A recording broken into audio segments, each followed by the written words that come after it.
Ever walked past a business and a beautifully crafted sign caught your eye? That's what we create at Eminent Signs Graphics Inc. Whether you're starting fresh or revamping your brand, our expert team designs, fabricates, and installs signs that truly embody your business's spirit. From channel letters to monument signs, we handle it all. Ready to stand out? Visit us today at 1888 Freeman Avenue in Signal Hill, California, and see the magic for yourself.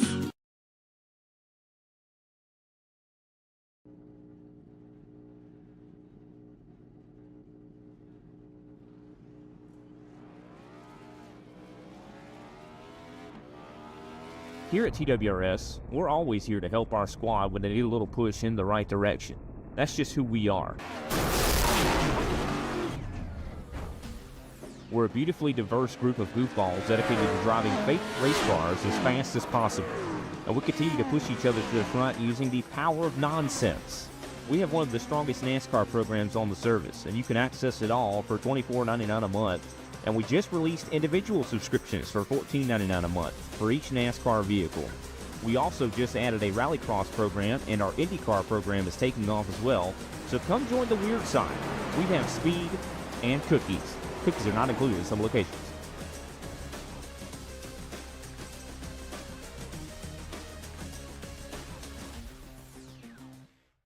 A blind knight that uses echolocation, viewing the dark, treacherous world through sound.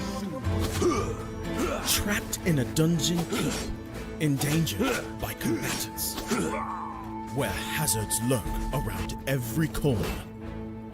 Make sound to have vision, or don't and be stealthy. Avoid impaling threats throughout the dungeon to escape.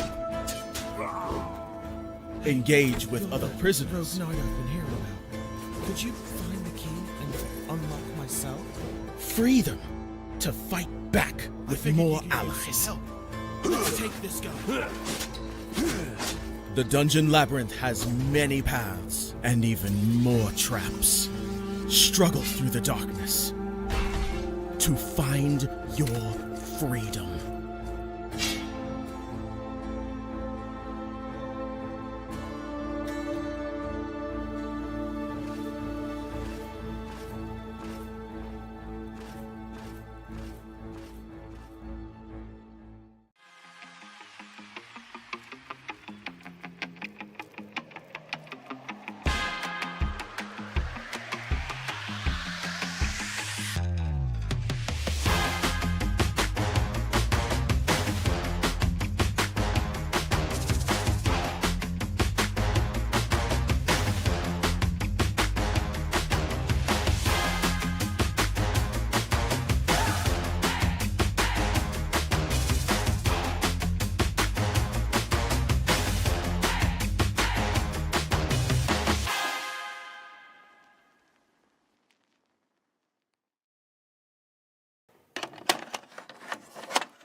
Presentation.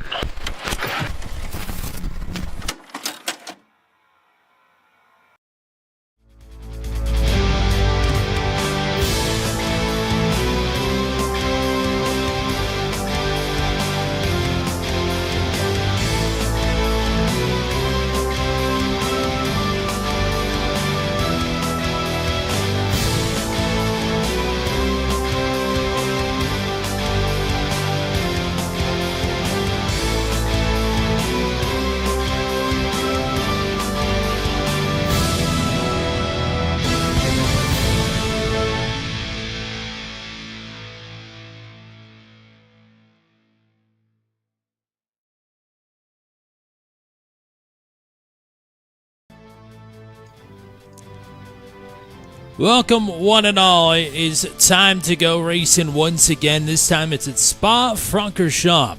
The ASRL Sports Car Championship presented by Purple Haze Autosport. Welcome in to tonight's coverage here live on Turn 200. It is Tommy Cook and James Watson hanging out with you once again. It's been a couple of weeks, partner. Welcome back. And happy to be here at the big track here this evening as well. We are awfully big there. We'll size that down. And but regardless, welcome back, and hopefully we've enjoyed the time away. Absolutely. It's always nice to get a bit of an opportunity to take a rest before getting ready for the mammoth that is Circuit de Spa, one of the biggest tracks and one of the most iconic. You could hardly have a sports car schedule without one of the preemptive sports car tracks. We're going to see a lot of drafting, hopefully a lot of passing, and probably a whole lot of chaos. And a whole lot less moisture than last season, at least from the early looks of things. Let's take a look at the point standings from a couple of weeks ago after an eventful Watkins Glen round.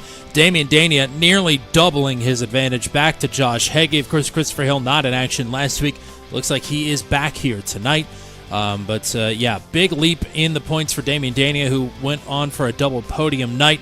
Brian Deese, with his first road course victory in the ASRL Sports Car Championship, has moved from third to first, but things are still very, very tight on the silver side. It's always a little bit uncomfortable when you've got two competitors within 10 points behind you in the point standings, especially staring down the barrel of Spa, knowing anything can happen. Yeah, I mean, this is practically like the Daytona for sports car racing, and anyone who's familiar with Daytona knows that it's unpredictable. You're going to have people breathing down your neck. You got to worry about dive bombs, three wide moves, and other nonsense. And when you're in the championship battle, that's the worst thing ever.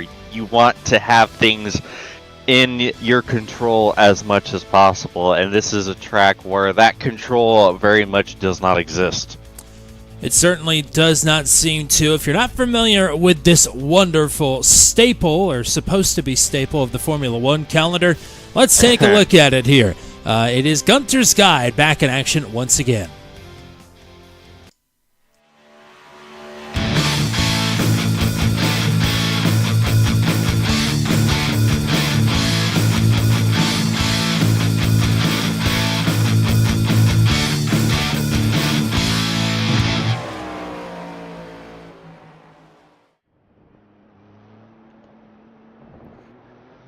Today I'm taking around a lap Spa Francorchamps and our Eminent Signs and Graphics Acura NSX.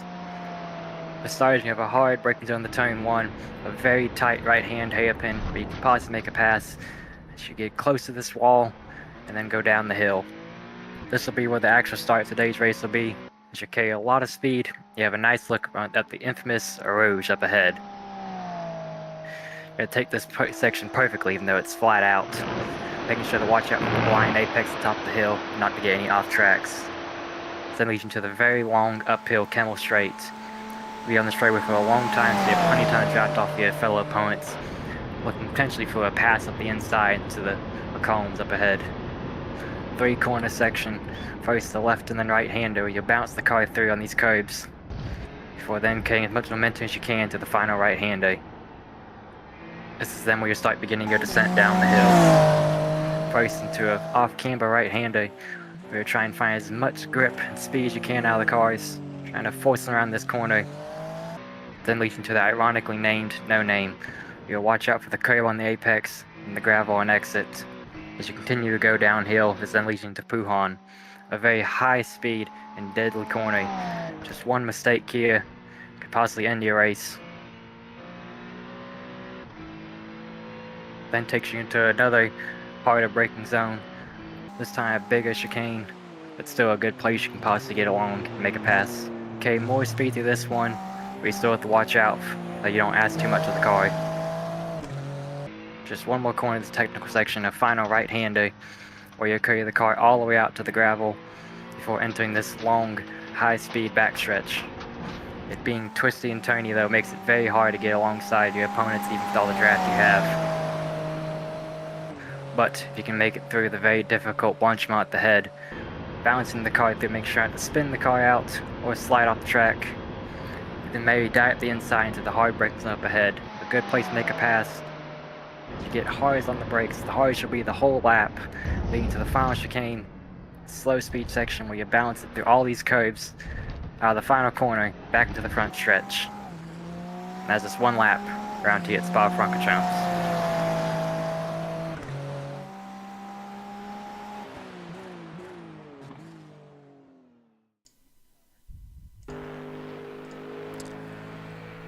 So that is a look at Spa-Francorchamps, about 4.35 miles, 19 turns of terror.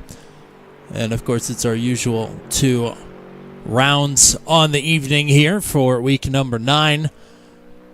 Lots of folks out on the track. Looks like all but maybe one driver out making their qualifying attempt currently. As there was Anthony Wayne. Looks like he dropped his left sides in the gravel there. Always fun when I get to do a bunch of corner names that are not in English. Tonight, I believe it's French. Not 100% sure. We are in Belgium. But regardless, there's 2 unmistakable corners here, Eau Rouge and Radillon, that strike the fear in the hearts of many of competitors that dare to go up through the corner complex. And don't forget Puha, which is not an easy corner to get through.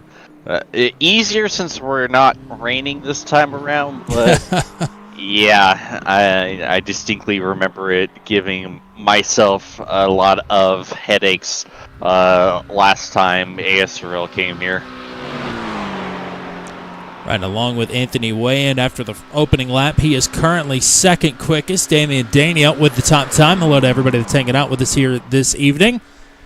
Of course, Bailey Marie and Robin, the Modicek gang as always. Shout out to Nancy for hanging out with us, cheering on Damian Dania.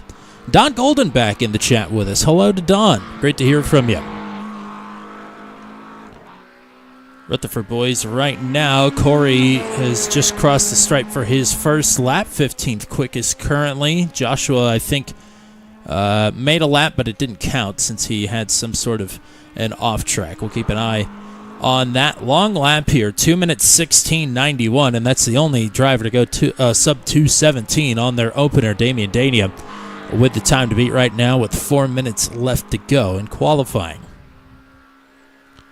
Looks like no Brody Gunter and no Avery Hart out on track, so tentatively that will be your back row. Alex Allen just now getting out onto the track and on the clock. Yeah, Hart just connected into the session, and Gunter has been having some sort of connection issue all night so far. So thankfully for him, it, knock on wood, seems to have stabilized somewhat, but yeah, it's definitely something to keep an eye on here. Scott Rister just jumped up to second quickest on the board.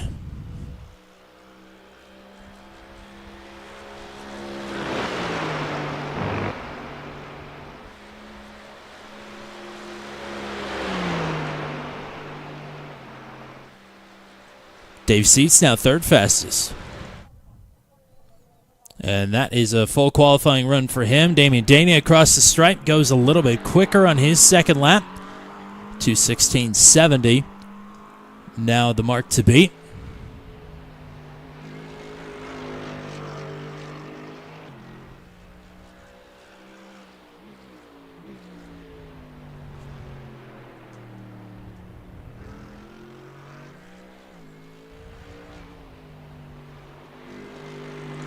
Johnny Alford, how about the bagman going P2? Nicely done. We'll come to the line here with Corey Rutherford as he's headed to the chicane. The final 2 turns on the circuit.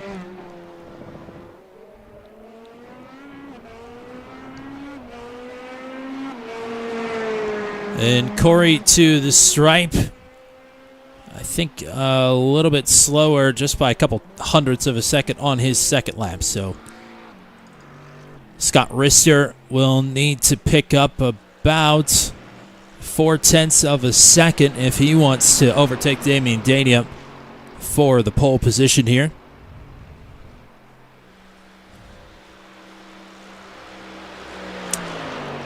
Well, thank you for that, Joshua. Unfortunately, I don't even have a left pan. I don't have a panner at all. So I'm not sure what the deal is there.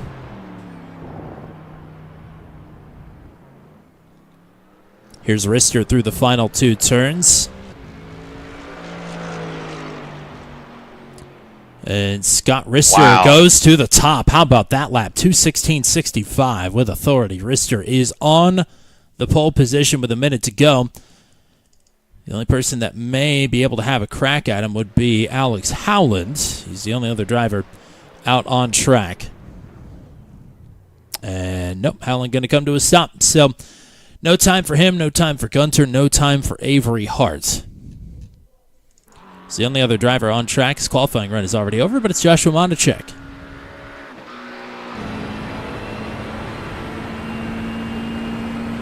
Yeah, that was a mega lap by Johnny Alford. If there's any track that I believe the Corvette would shine on, it's this.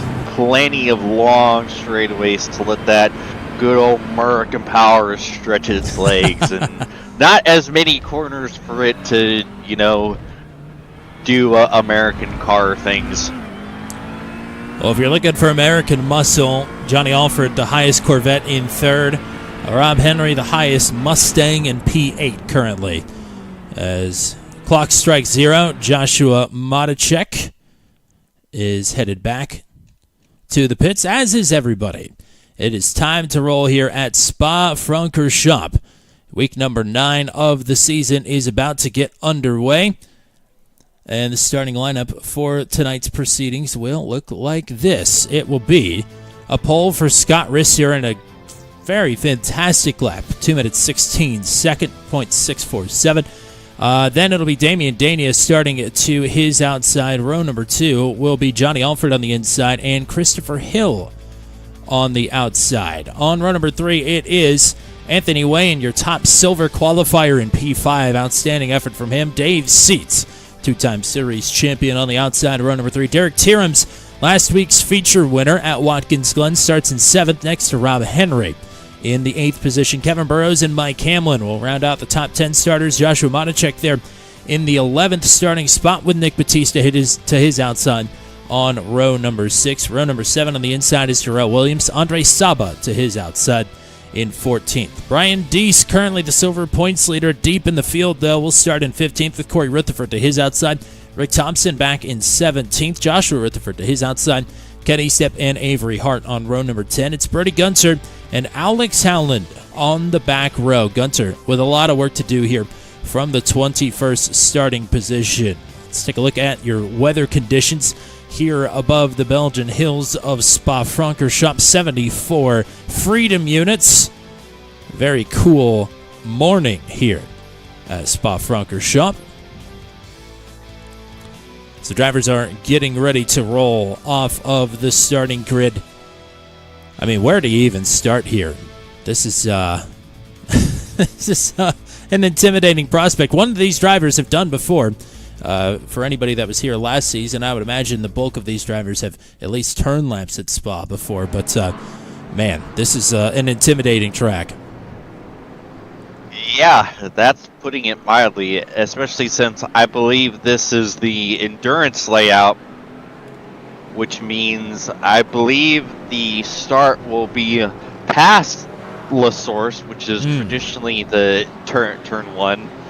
So that means they're going to be barreling down into Eau Rouge and Radeon, still mostly side by side, and then those who survive will be side by side going into Lecombe at full speed. So yeah, it's gonna be an interesting start, adding to the intimidation that you're talking about that's already gonna be prevalent. And the endurance layout also has a few other quirks and interesting natures to it that we'll get into as the night unfolds. And hello to Nate Siefker. Not sure if we said hello to him already. Enjoying the night off, I would imagine, especially after, I'm not sure what he did last night, but he was getting worked over on Monday night for the race lead at the Hungaroring. And it was an awful lot of fun to watch, but not a fun way to conclude it. Regardless, happy to have Siefker hanging along with us as the pace car is going to hang right. Scott Rister and Damian Dania have control of this field. And yeah, I think they would have gotten the green already as they're across the start-finish line. So we're going to go through La Source, which is one less thing to worry about on the opening lap. But also, now your first 2 turns are Rouge and Radeon. Good luck with that. Headed through La Source now. Expecting the green to drop. Rister and Dania, the front row. The 20-minute dash is underway. There it is. Oh, boy. Everybody hold your breath if you can. We're headed up the hill. Dania around the outside.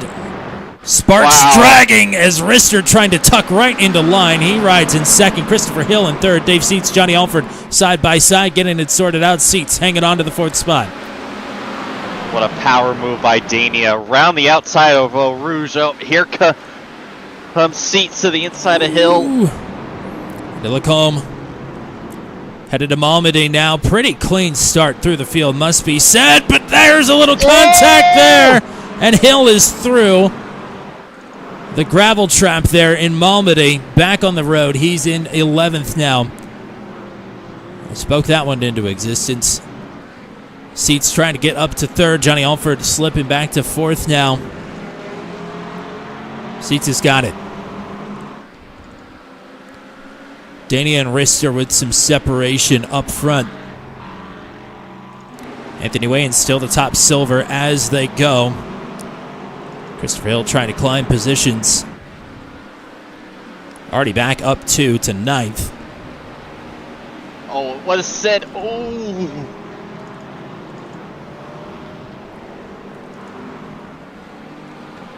Everybody kicking up dust and dirt here. Flashing the headlights, Wayand, Hamlin, Tierams, all right here together. Little dust kicked up from Johnny Alford in front. Hill going around the outside of Stavelo. That's not an easy move. No, it is not. Oh, they're going to be side by side coming up to Blanchimont here. It's a fun corner if you can get it right. Hill needs to get it right here because he has got traffic to the outside. Kevin Burrows fighting to hang on to the position.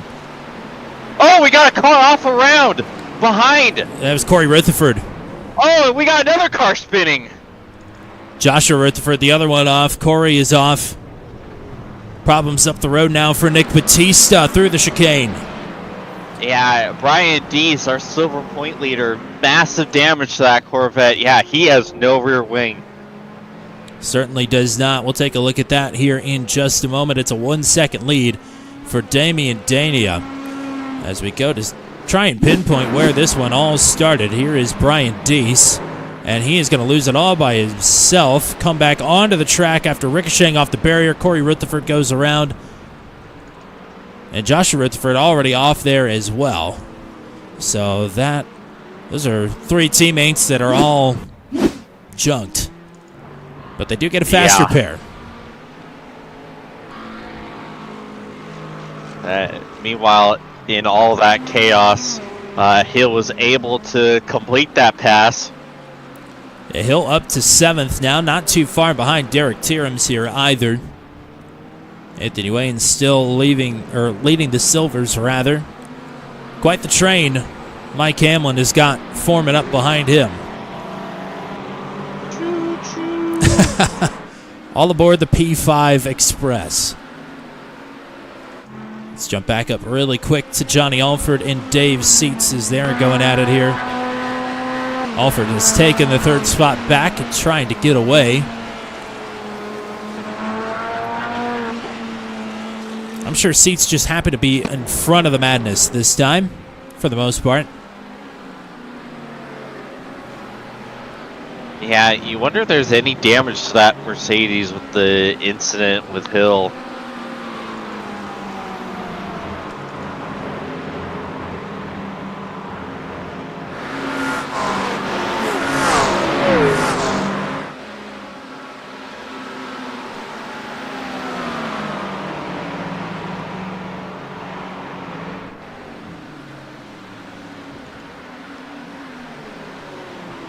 I mean, still fairly calm, all things considered. Yeah, a lot less chaotic for a spot race than any of us anticipated to see Hill get little loose exit of the bus stop. So on board with Kevin Burrows behind Anthony Wayand. I want to point out as well, Brody Gunter, who started all the way on the back row, he's in this train. P11. Pink card tonight. Finally got on the podium, or got in the interview booth a couple of weeks ago at Watkins Glen, so he's got some momentum finally on his side. Headed into tonight. As this is Derek Tierms all over Mike Hamlin down the Kemmel Straight. Almost bump drafting him.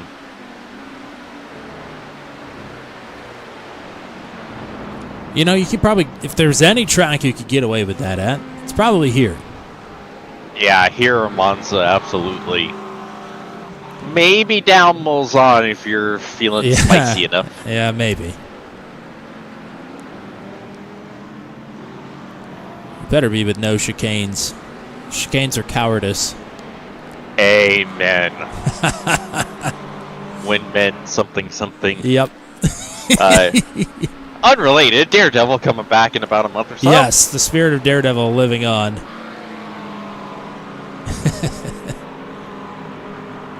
A lot of drivers close, nobody making the moves, though.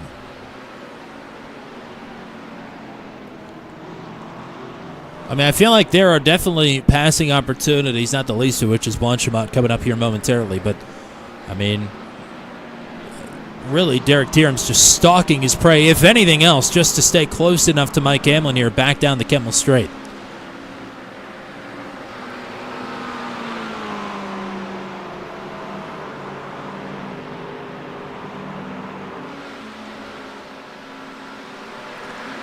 A little bit further back, Rob Henry taking the long way around Kevin Burrows. It looked like he had a tire dipped into the grass there. Henry will take over 9th, Burrows back to 10th. Back up the road to Hamlin and Tierms into the chicane.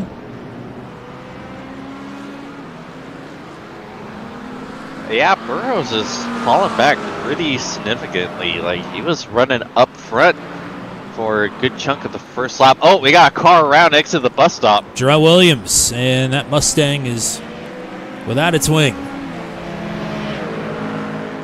Pegasus no more.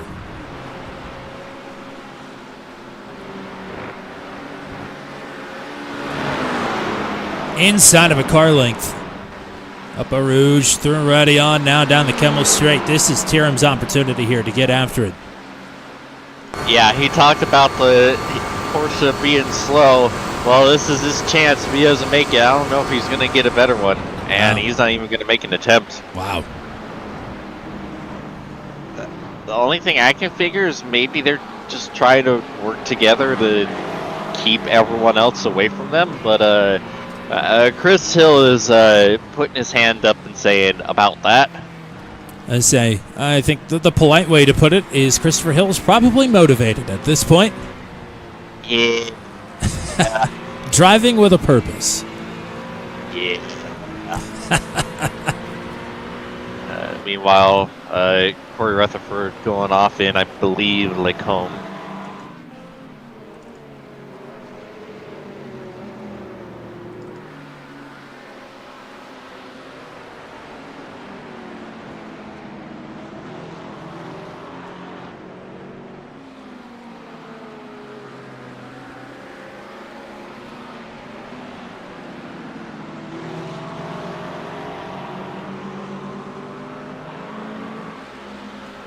Yes. Oh, there goes Tierms out wide, and Hill's going to be all over that.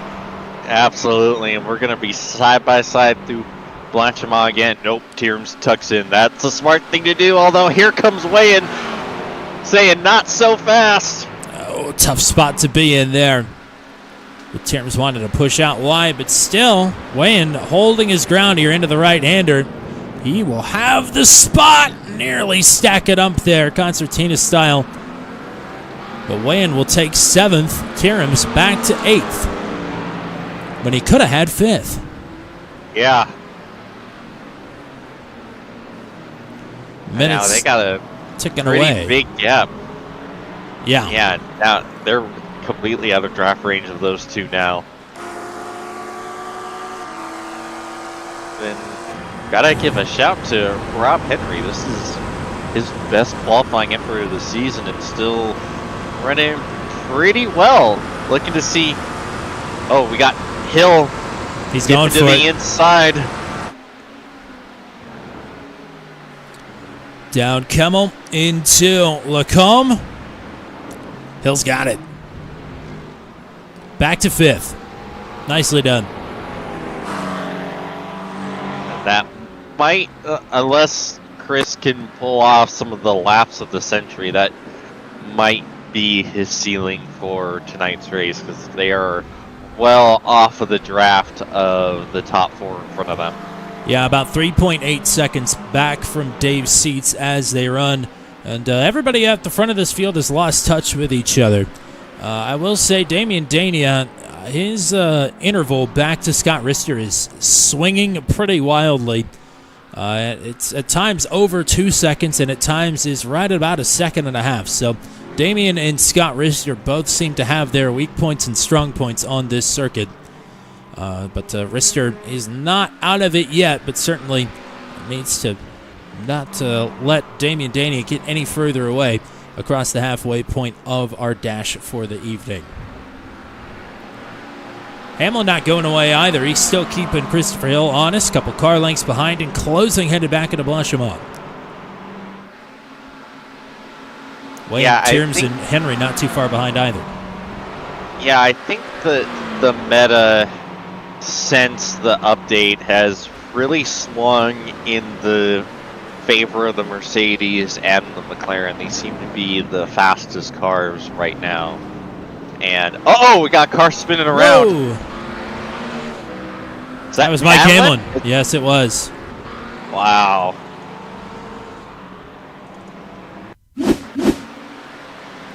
So here's Hamlin riding behind Hill. And just on the power. Lost it. Yeah, and he had just said to Chris, "Don't worry about me, I'm just riding." Well, Chris really doesn't have to worry about him now. No. Hamlin back to 14th. He'll be disappointed with that for sure. Still plenty could happen here. Derek Tierms is looking to be off the pace here down the straightaway. Rob Henry's going to get through him.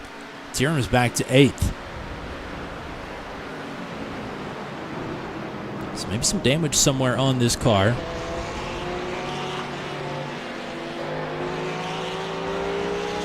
Or maybe a slowdown penalty to serve through Eau Rouge and Radillon.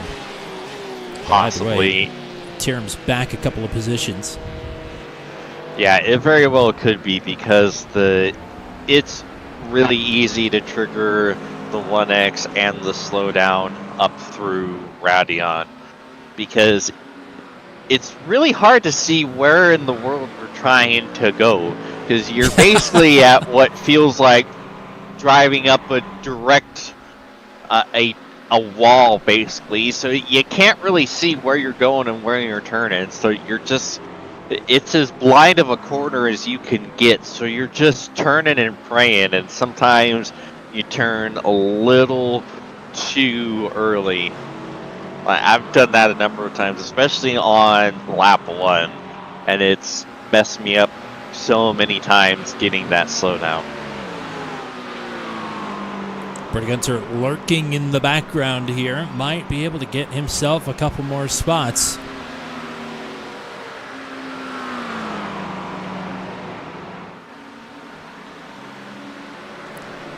As weigh-in now, we'll have Henry and Tierms and potentially Brady Gunter to contend with here on the next lap. Could very well be as well that Tierms would like the slipstream from the Ford Mustang down the Kemmel straight here in order to try and get his way back up to the pack.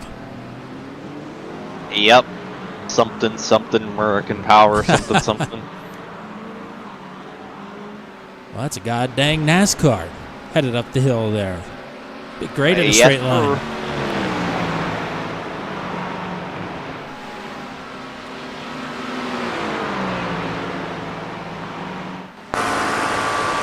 Wayne also has about 4.5 second lead over Modicek for the lead of the silver division as well.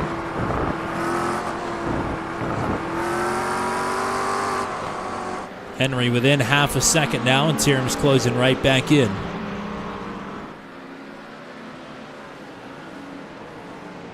Not only Gunter, but Kevin Burrows not too far behind either. Burrows in the BMW, highest running of the Dubs.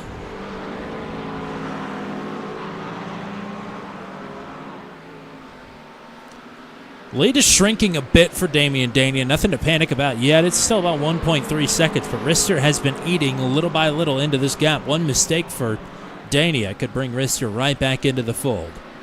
Well, keep watching that one out of the corner of her eye.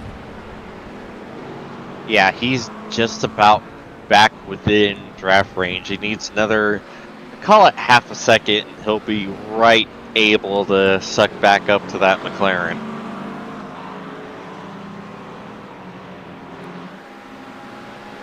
Ooh, and Tierham's again, same spot. Yeah, Exodus Stablo has not been kind to him, and here comes Gunter.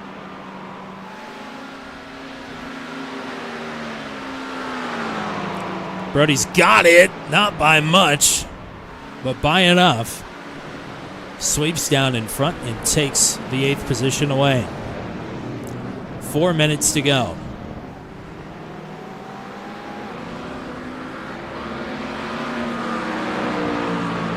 Quick check-in back at the front of the field. 1.3 seconds from Dania back to Rister.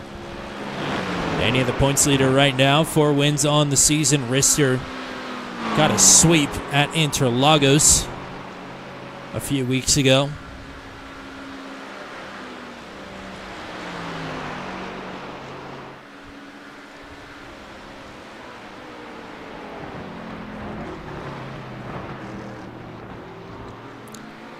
Johnny Alford's still riding in third. He's got over 3.5 seconds back to Dave Seats. Christopher Hill in fifth. He's made a little time on Dave Seats, but not nearly enough. He's going to need a mistake from driver 14 to get up into the 4th position.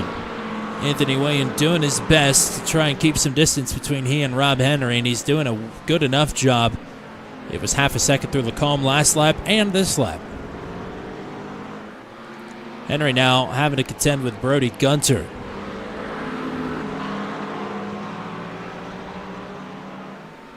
Yeah, there's so much gravel getting kicked up on this track. Did anybody pick the GT3 sweeper for the warm-up? We could clean the track a little bit.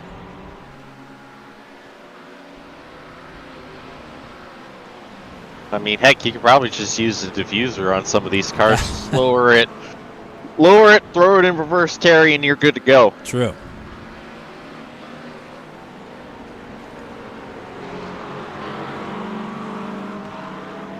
Oh, and Dave Seats did just have it off track. And gave up a little time again to Christopher Hill.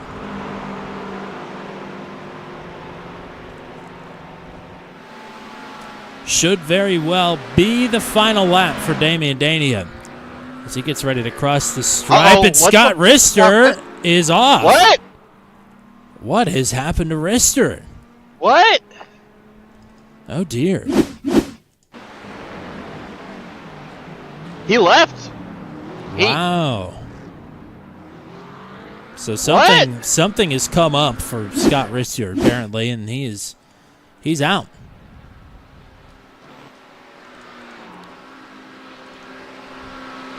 He just said, "All right, I'm gonna head out." Okay. Well. So Dania well on his way to victory now of over 5.5 seconds back to Johnny Alford. Not sure the story there.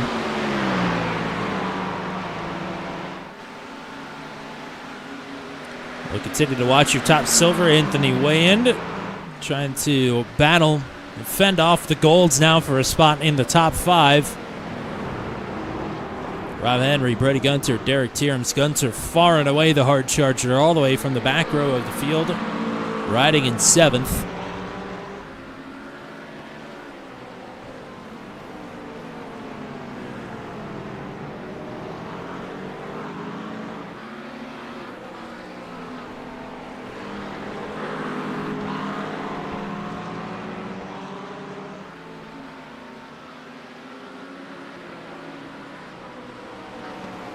surprised Brody hasn't been able to make quicker work. I figured with the pace that McLaren had that he might have been able to get by Rob Henry, but that power really helping Rob Henry stay ahead. Well, that car is probably worn out from all the passing it's had to do already. Yeah, no kidding.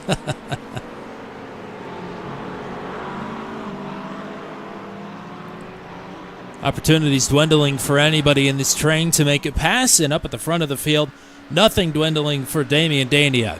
Continuing to increase his advantage over Johnny Almford. He'll head through the chicane, and he'll see the checkered flag, Damian Dania.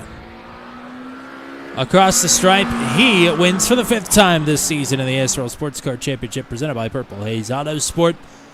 Dania, the dash winner here for the gold division at Spa. Johnny Alford in 2nd, Dave Seats in 3rd. And your top silver goes to Anthony Wayan for the 3rd time this season. 2nd will be Joshua Matacek, and 3rd, Andre Saba.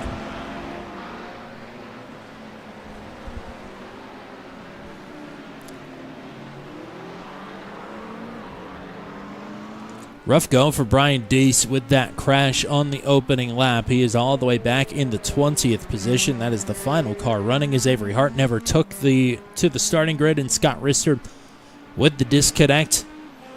Deese coming in very narrow margins back to Andre Saba and Anthony Wayand, and he will be now fighting from underneath, headed into the feature for the night. Yeah, but the saving grace for Deese is that, Spa give it, Spa take it away. He's going to have the pole, and everyone else is going to have to drive up, and, there could very well be some sort of major calamity on the Kimmel Strait or somewhere, so all isn't lost for Brian Deese yet. So Deese across the stripe. We should be, we are transitioning into the warm-up period. We'll step aside here, and on the other side of the break, have a word with your 2 winners, hopefully, of the dash races here from Spa. It's the ASRL Sports Car Championship presented by Purple Haze Autosport here on Turn 200. Ever walked past a business and a beautifully crafted sign caught your eye? That's what we create at Eminent Signs Graphics Inc. Whether you're starting fresh or revamping your brand, our expert team designs, fabricates, and installs signs that truly embody your business's spirit. From channel letters to monument signs, we handle it all. Ready to stand out? Visit us today at 1888 Freeman Avenue in Signal Hill, California, and see the magic for yourself.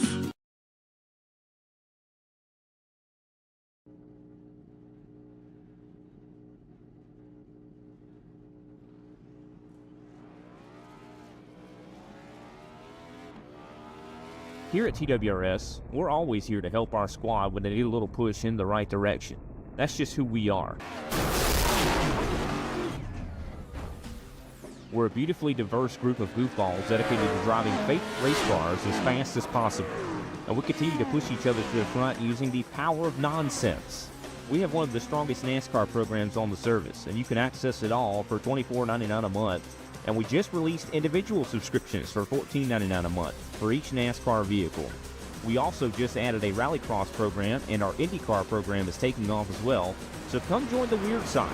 We have speed and cookies. Cookies are not included in some locations.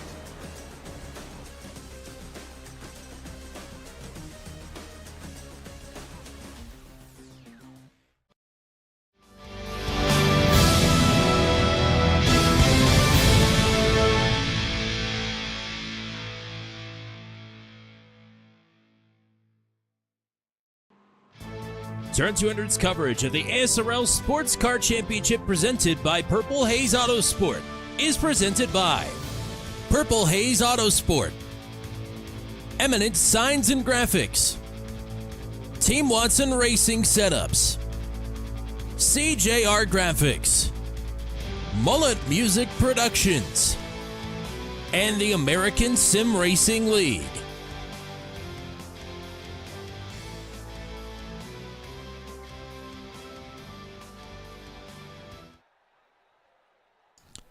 Welcome back to the live coverage. No Anthony Wayand yet, so we'll start with your Gold Dash winner. 5th time this season. Damien Dania is back on the top of things here tonight at Spa-Francorchamps. Welcome back to the booth, and congrats on another win. I was really proud of that one. I'm not sure what happened to Scott in the middle of the race, lap 8. Stopped on the track, but yeah, Scott put in a really good quality lap, but I don't know how I got that launch and I got him around the outside. That was wild. I thought I wasn't going to make it.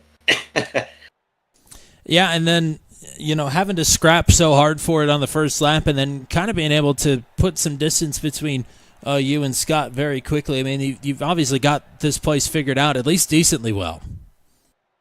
Yeah, to be honest, I was struggling a little bit. Like, I can go much faster. I've driven 216 zeros and stuff, so I know I can go much faster. Just haven't really had that pure pace today. But yeah, cars felt great, ran great. I'm not sure what sort of performance difference there is between the Mercedes and the McLaren right now, because I know BOP has been a pretty big discussion going in front of the 24-hour race. But yeah, it was good. I knew Scott was managing his tires at the start, and I could tell because he started running fastest laps in the middle of the race. But yeah, he couldn't catch up enough. He managed too much. James, do you have anything? Nope. I pretty much answered everything. Okay. Do you have anybody you want to shout out or say hi to? Yeah, first of all, Joshua, because he just got in the McLaren like 2 days ago, and he immediately got second. So happy with that. But besides that, yeah, father is in Liverpool watching. I got a few friends from school to watch me, so first time watching motorsports. Thank you, Hans, for watching. Really appreciate it. Yeah. So I don't really have much to say because that was a pretty exciting race on my end. I was really stressed out. Well, if you were stressed out from starting in the front row, I mean, what's the level of stress here starting from the back row now? It's like 10 times less without Rister there, but because he disconnected, so no Rister. Usually I say when Rister shows up, my race is already over because he's so fast. I thought I wasn't going to be able to keep up with him, but yeah, I'm not that under pressure. I'm just going to try to make it through cleanly. Hopefully get a top 5. All right, partner. Best of luck with that. Thanks for the time. Congrats on another one, and we'll hope to talk to you again after 40 minutes. I'm not sure you would, because that would be a very boring race for you. Well, good luck out there. We'll send it back to Team Fastish, and in fact, yes, he's correct. Joshua Matacek with the runner-up finish in the division. There for the silver, he'll be looking for 3 feature wins in a row here for the silver division coming up in this one. But regardless, let's take a look at some things that are coming up here on the channel. Tomorrow night, it is the Max V CNC Home Designs Truck Series Championship Race from Auto Club Speedway. Catch us at 9:30 p.m. Eastern Time. For that one, it'll be myself and Joshua Matacek on the call. Very tight championship battle between 2 drivers who do exceedingly well at the big 2-mile tracks. Scott Patton versus Dakota Floyd. That'll be an exciting one. You don't want to miss it tomorrow night, 9:30 p.m. Eastern Time. We'll wrap back around to next Monday night. It is the Go Squadron Formula Super Series, and they will be live from Jerez, which is a fantastic circuit. Excited to get back there for about, I think, the 3rd or 4th time on the channel. 8:45 p.m. Eastern Time for that one. And that leads us back into next Wednesday night. We are here Wednesday nights from here on out for the rest of the season. And excited to get to, oh man, and I even put it in there. Oh, it's Atlanta Motor Speedway Infield Roval, which death and destruction is sure to await us there in the 2008 scan of the infield with the jump and everything. Going to be very interesting. Definitely must watch TV next Wednesday night at 8:30 p.m. Eastern Time. Do you have any experience with the Atlanta 2008 Infield Roval? I do. In fact, one of my favorite race wins came there in the old Jetta, where I was battling side by side with a guy. We were side by side for the entire lap. I still have video of it somewhere, and I was just able, coming out of the oval turn, I was able to have enough momentum to get him at the line. and he immediately went full throttle into the wall. So I don't think he was happy about that.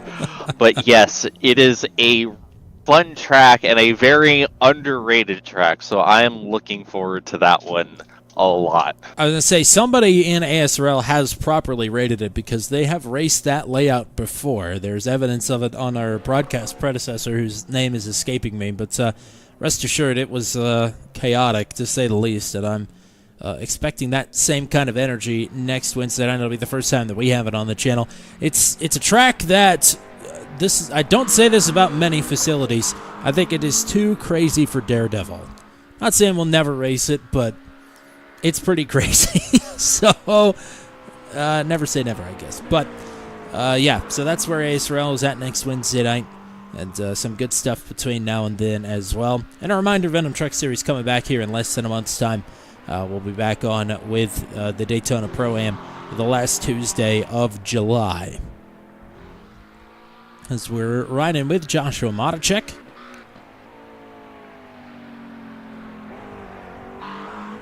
Just taking a couple laps here. Kind of exploring the, the out-of-bounds areas maybe a little bit. Ah, yes, this gravel feels like gravel. I mean, you would think these are all GT3 cars in the same class, but I mean, how much variance is there from car to car with Joshua Matacek in the McLaren for the first time tonight? I mean, how big of a learning curve is there from vehicle to vehicle? I think it's pretty big, considering that I cannot stand to drive the BMW anymore, but I actually enjoy driving the Mustang. So that alone shows me that there's a big variance from car to car. Damian Danny, the only other driver out on track here with 15 seconds left to go in the warm-up period.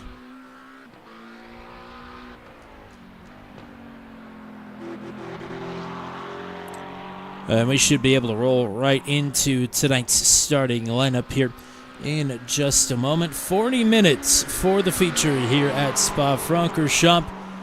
And it is sure to get dicey here with 20 drivers and a full field invert on the way. As soon as the session decides to flip over, and there it goes. We'll see if the sun is going to grace us with its presence. Yes, it will. Lovely stuff here from the Belgian hillside. It's Spa-Francorchamps, and it is the starting lineup for tonight's feature. Avery Hart, Scott Rister, not here. At least they weren't at the conclusion of the dash race. We'll see if Avery Hart elects to rejoin us. Brian Deese then and Kenny step tentatively the front row. The next row will be Corey Rutherford and Jarrell Williams. Rick Thompson, Joshua Rutherford, Nick Batista, Mike Hamlin slated to be your top 10 starters. Alex Allen and Andre Sava on row number 6. Joshua Matacek and Kevin Burrows on row 7. It's Derek Tierms and Bertie Gunter on row 8. Rob Henry, Anthony Wayand on row 9. Christopher Hill, Dave Seats, Johnny Alford, and Damian Dania. The rest of your starting lineup. 74 degrees at the end of the dash race here. It is 81 degrees, so temperatures steadily coming up here as these drivers are all strapped in and ready to go. Does look like we're going to have a few drivers either drop out entirely or start from the pits. Kenny Sepp, Corey Rutherford, and Rick Thompson all not partaking on the starting grid.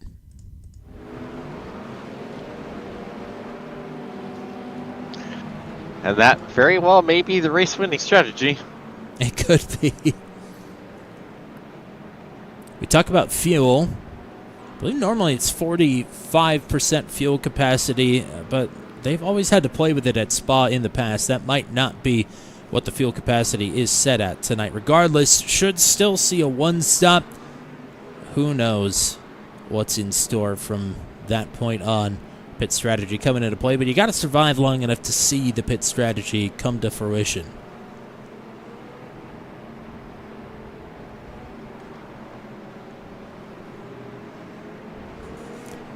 Brian Deese will be hoping for a cleaner start this time around. And he will need every point that he can get after finishing in 20th in the dash race.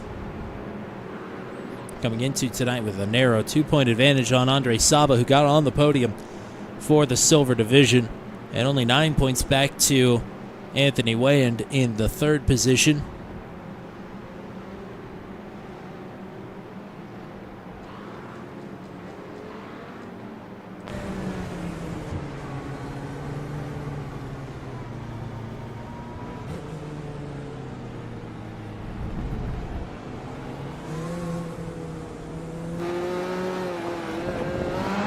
Just gotta say, it's a good thing that we're doing the short pace lap here. Otherwise, God help us all.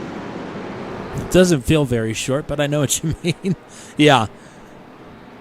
Bad enough to do 4 minutes on, 60% of the track than to do more.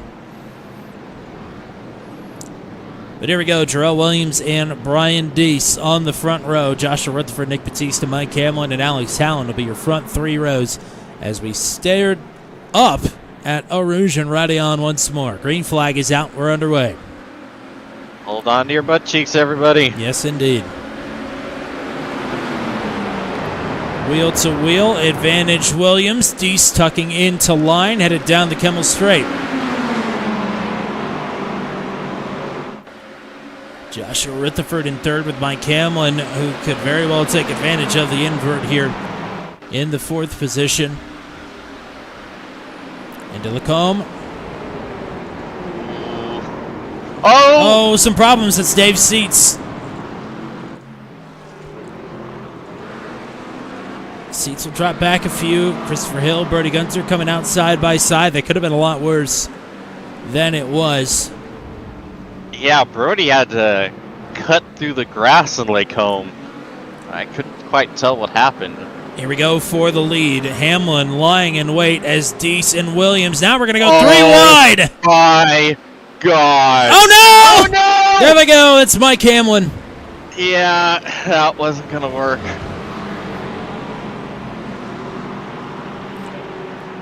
Oh, man. Brian Deese off as well. Another disaster start for him, and Jarrell Williams dropping as well, and he is going to call it there. And that is Christopher Hill now off the track. Absolute mess the final few turns here. Goodness gracious, and there goes Hill. Oh, dearie, dearie me. Out of all that, Joshua Rutherford has come away with the lead. It's Alex Hallen and Kevin Burrows now the top 3. Complete podium swap out as Andre Saba dips a tire off the track.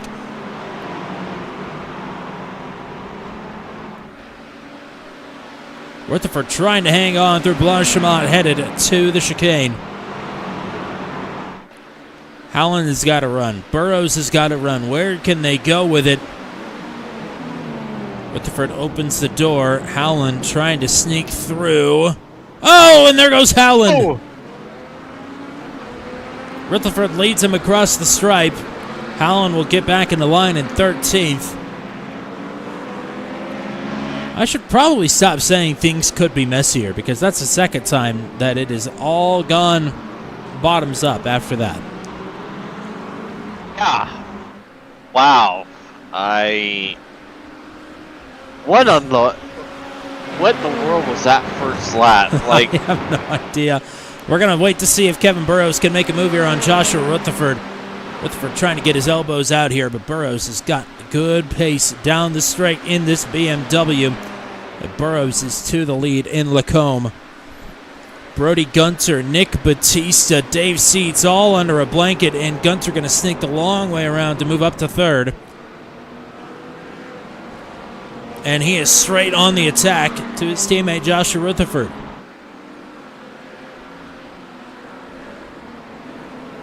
Rutherford will yield, and Gunter will move to 2nd. Yeah, Rutherford with the business decision, and now there goes Gunther trying to see if he can run down Kevin Burrows.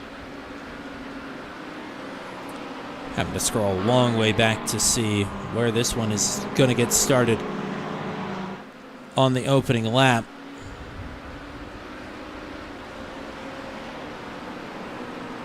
We'll bail if we need to here for the battle for the lead, but this is 3 wide look down the hill.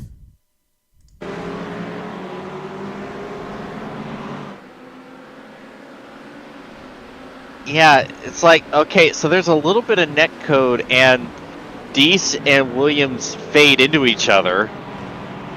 And then that brings them down into Hamlin, who hooks Hamlin up into the wall, and then Deese loses it, and then I don't know what happened with Williams, and then, yeah, it looks like here Hill just clips the grass, goes off.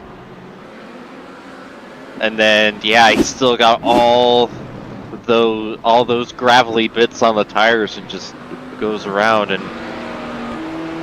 hoy. Yeah.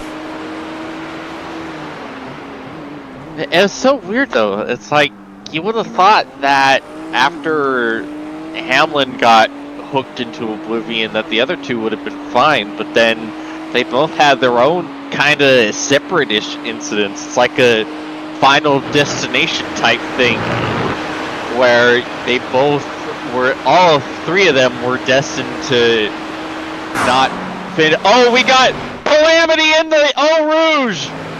Oh, Dania dear. That's Damian Dania. Oh, that McLaren is hurt. Joshua Rutherford there as well. Back up front for the lead. We'll take a look at that again in just a second. Damian Dania will be en route to take a fast repair back to the pits. He tows. As here's Gunter. Championship implications. Massive ones at that. Dania's lead a lot more comfortable than what Brian Gunter. Deese came into the night with. His Gunter 4 wheels off into the gravel there. Dave Seats just kind of hanging around. Not a bad place to be. As Gunter trying to clean these tires off. Not sure this is the section of the track that you're going to be able to accomplish that. We'll take a look quickly at the Damian Dania incident as it's already happened there. And this is Joshua Rutherford riding in front of him. Derek Tierham's behind him, and that is Rutherford into the grass. Trying to go out wide. Just missed out on the opportunity there to get through unscathed.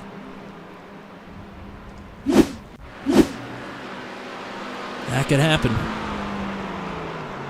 Yeah, honestly, I'm surprised it hasn't happened more. Yeah.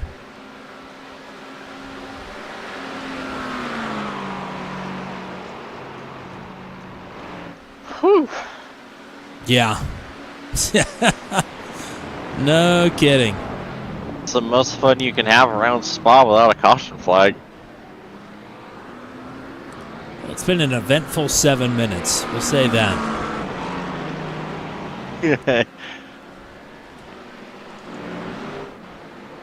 Lead silver right now is Nick Batista in 4th. He's got Rob Henry all over him into the chicane.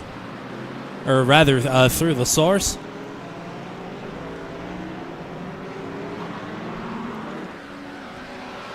I don't know, my French-sounding verbiage is somewhat passable until I get to La Source. And then I sound very honky. Here is Gunter looking for a move. Burrows guarding the right side of the Kemmel Straight. Oh, contact! Oh, no! Whoa, Burrows just listing over to the middle of the track. Gunter is there. And Burrows dipping the right sides there into the gravel, and Brody Gunter is on point now. Here is Dave Seats making the move. Seats is up to 2nd, a 2-spot swing for Burrows. Yeah, that was very nearly a side draft gone wrong. Yes. Would have been very similar to the incident that killed everyone here in Puha.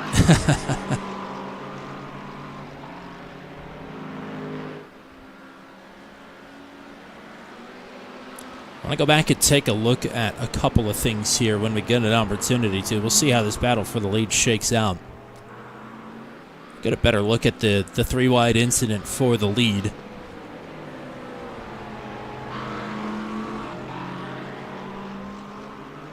Right now we got 18 drivers out on the track running. Damian Dania and Jarrell Williams are back in the pits.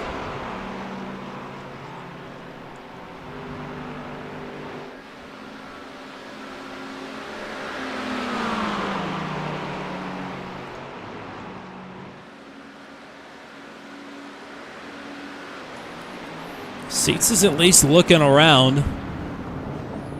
Not going to find anything into the chicane, but boy, he is right there. Is Gunter looks a little wiggly there on the power.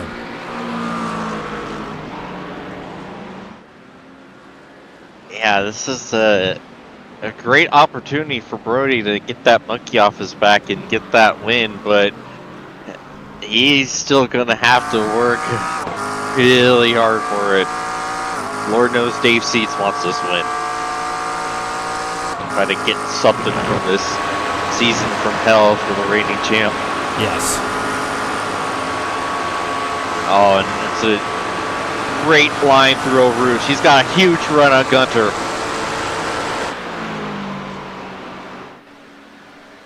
He's got a look. Breaking into Lacombe. Gunter able to fend him off. That is fantastic defense. Ooh. Last of the late breakers through Lacombe. I wasn't sure if he was going to make it. Back a bit. Nick Batista still rocking the top silver, but not for long. Derek Tiram sends him. Tight quarters there. And Batista now will drop from the lead down to 4th in the division. Andre Saba now the top silver in P8.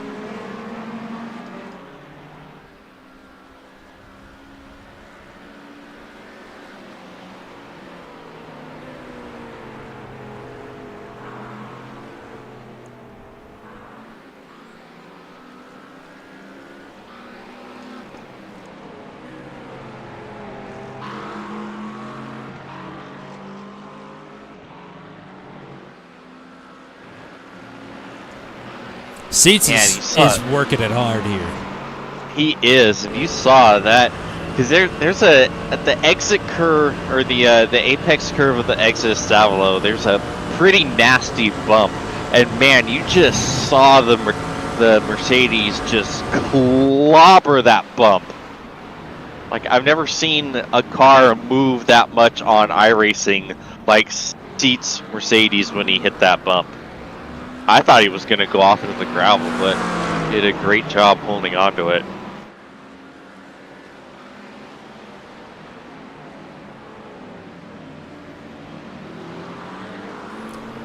Oh, that was a decent little exit there out of La Source. Headed back up the hill. He's still right here. Oh, man. Here we go. What a run. Not even going to wait till Lacombe. He is going to make it an issue here for Brody Gunter.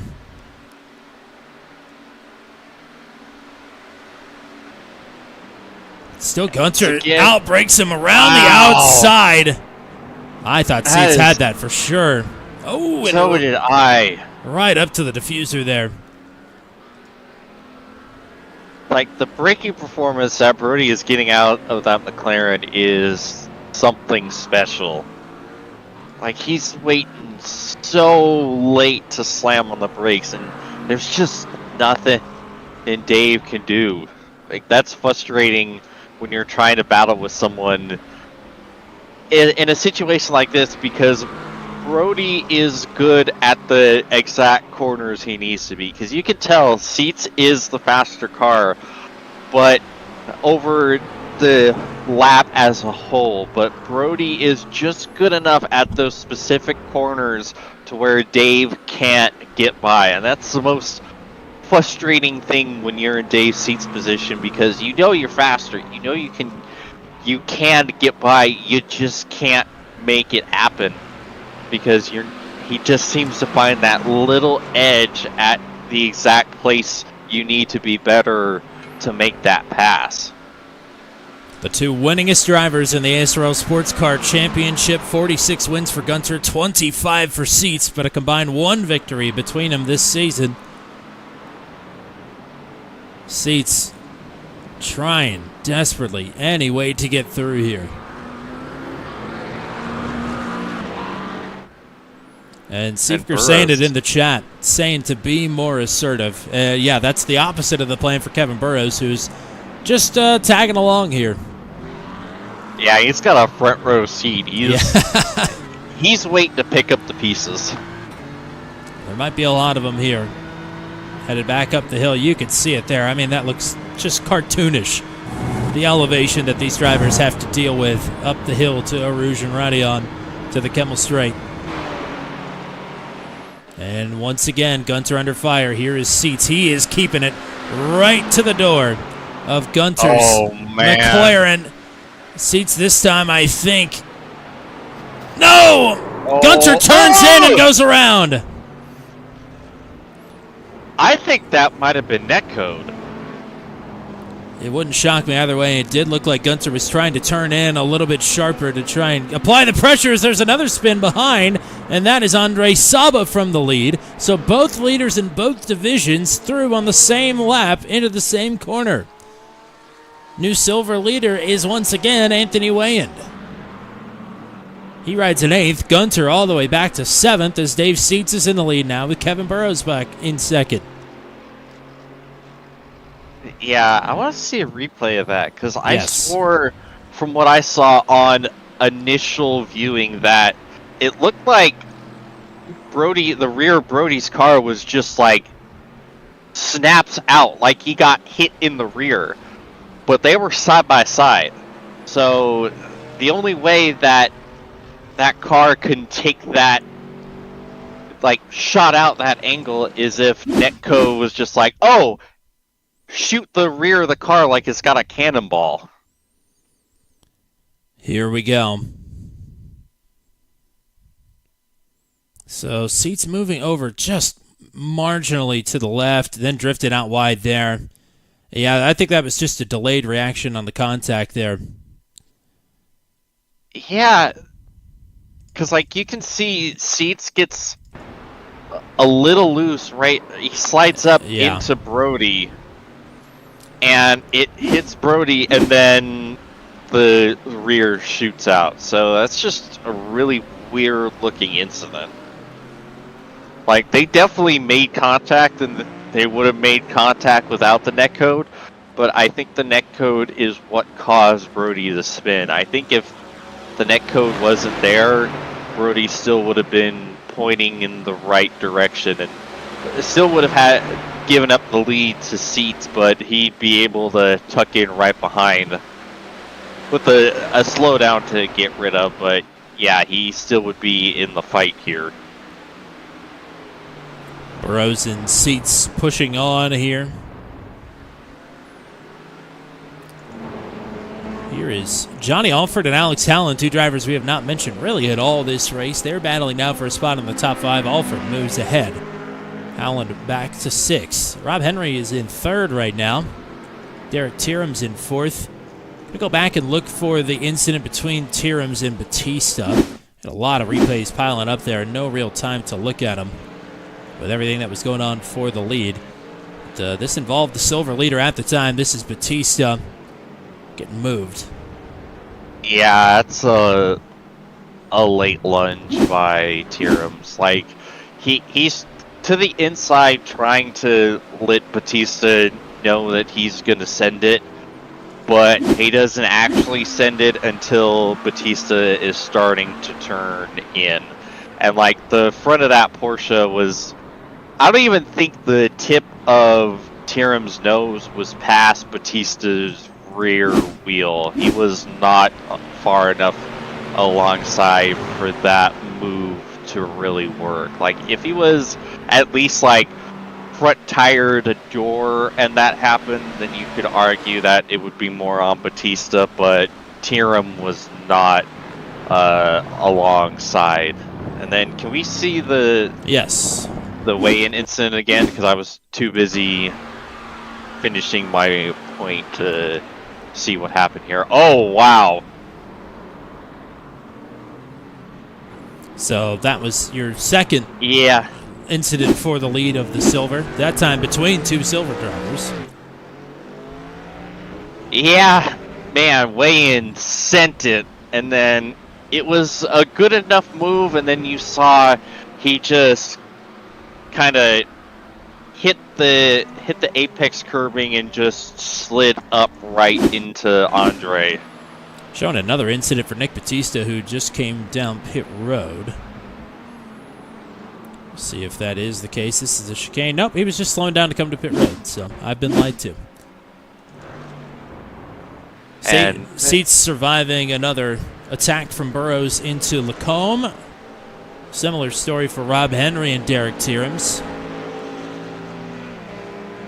Doesn't look like Tierms picked up any damage from his contact there with Batista. He is certainly putting on a decent pace here, that is for sure, looking to get up into the podium places.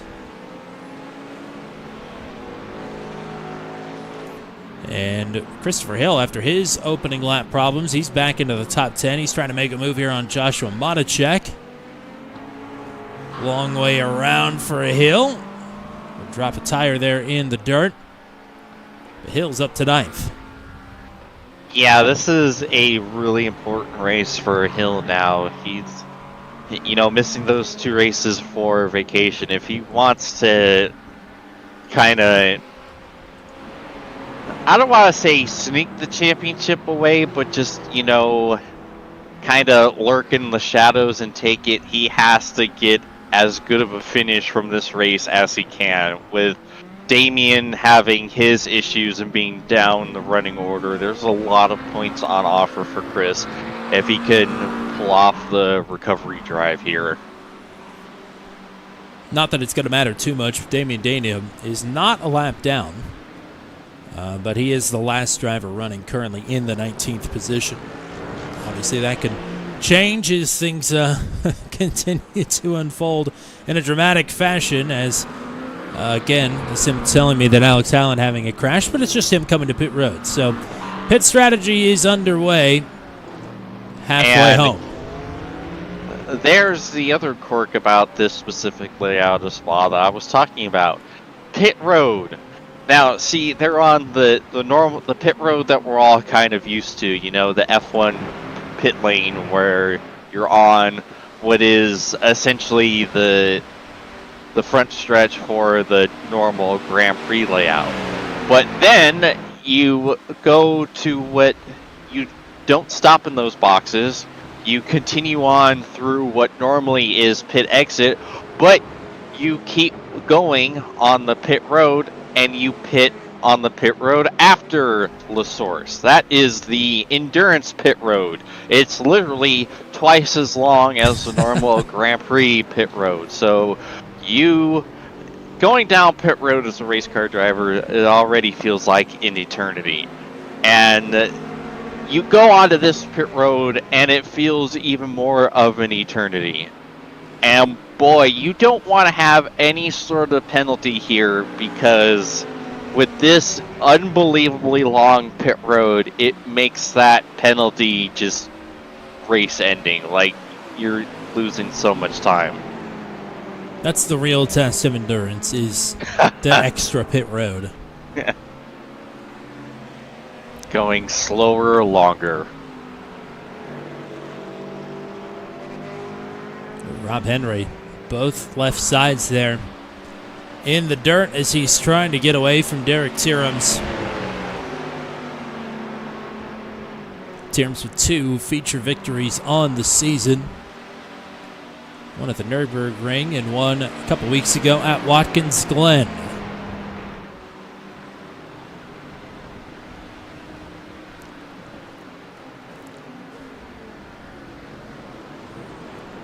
Applying the pressure as there goes Johnny Alford into the pits. Yeah, I imagine we're going to see the pit road being pretty busy here on the next lap. We're already well past the 20-minute mark, so they really can't stay out for much longer as we see Hill in as well. Christopher Hill, Andre Saba in with Gunter and Alford. Go back up to Rob Henry. Some space back to Tierms. It is a 1.3 second lead for Dave Seats. So he's opened up a gap back to Kevin Burrows.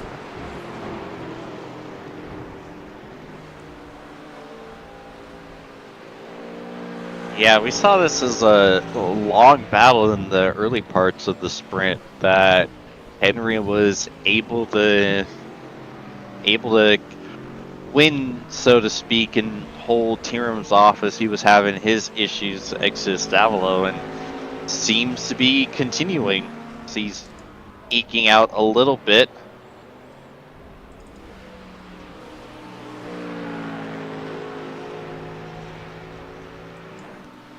Let's follow a battle a little bit further back. Joshua Rutherford, Rick Thompson. First time we've had Rick. You're doing something right in a night like tonight if we don't ever have to show you. Yeah. So give a little love to the boss, man. As he comes down pit road. Because just about everybody's had some airtime for the wrong reason tonight. So for the drivers that just came down pit road, Johnny Alford is out in front. Brody Gunter is out second, and Alex Howland will cycle into third. He's 4 seconds clear of Christopher Hill. So those are your top four. They run from 7th on back. Still need pit stops for the top 6. Anthony Wayand, Dave Seats, though, were the leaders before the pit cycle started in their respective divisions, and now Seats and Burrows are down pit road. Rob Henry, Derek Tierham's in as well. I would imagine Anthony Wayand is going to pit as well. Yes, he will. So both division leaders down this time. And looking to cycle out back into the lead here after a long trip down pit road.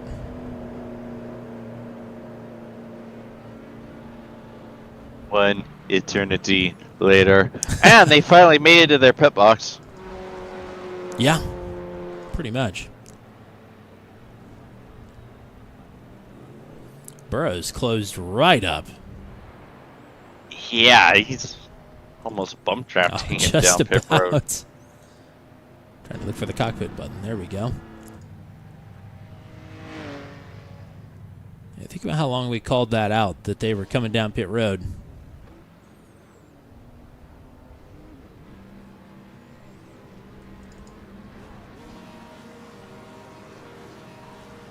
Am I crazy, or the jacks up on the Burrows car? They definitely are. They are. Derek Tierms is going to come out in second, right behind Dave Seats. Very quick stop for Tierms. And Seats will have company right off the rip. Yeah, looks like Burrows took tires, which is a interesting strategy. I don't know if tire wear would have been that significant here to really consider tires as opposed to other tracks on the schedule, but well, considering how well he executed on pit in, he lost 7.5 seconds on pit out, and now has lost another position to Brody Gunter. So maybe he'll be kicking himself on that one. But we'll see. Still 12 minutes 45 left to go. Anything can happen, and a lot has happened, to be fair. Anthony Wayand still the silver leader. Looks like to the tune of about 10 seconds back to Joshua Matichek. So Wayand is in control of the silvers. Kennedy step around in the chicane. We'll get it back up and going.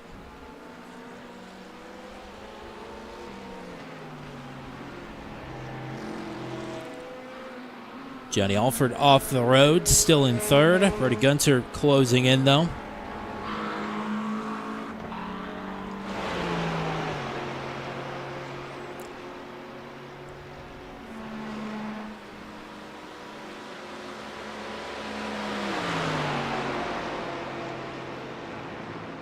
it's wild how much Tierham's was able to gain on that pit stop, because Tierham's was about 4 seconds behind Dave when they stopped, and now he's heating up the rear of that Mercedes.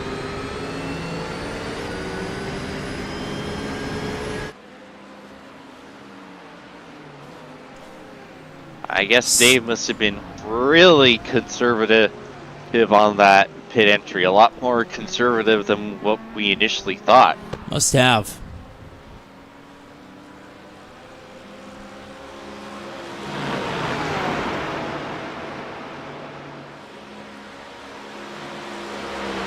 Terms a lot straighter line there. Through Radion.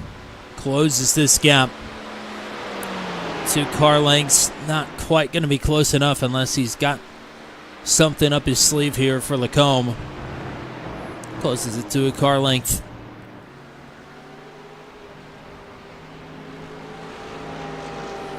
Oh, Mike Hamlin. Again, I got bit by the coming to pit road glitch. Thought he crashed.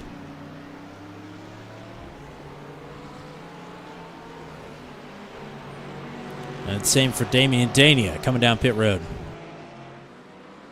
And for Brian Deese, all drivers with early race problems.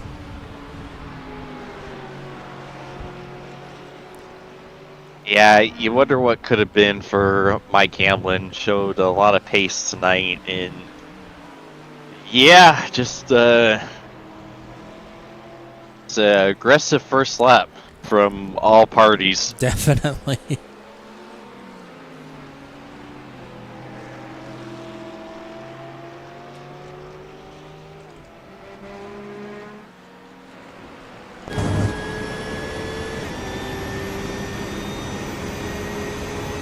Yeah, that Porsche just does not seem like it can draft up to kind of any other car easily.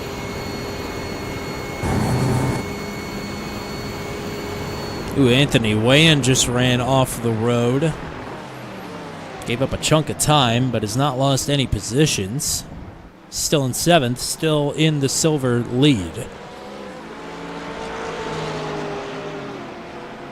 Joshua Matichek has cut that gap down to about 6 seconds, so he is gaining. Well, apparently they forgot to fuel the Damian Dania machine, so... Oh, well, that'll do it. Bad to even worse. Yeah, still the last driver on the running order, down in 19th. But again, his 2 closest competitors were Josh Heggie, who's not even here tonight, and Christopher Hill, who wasn't here 2 weeks ago. Corey Rutherford just had an issue, looked like through the source. We'll go back up front to Seats and Tirums. Tirums a lot cleaner through the column that time.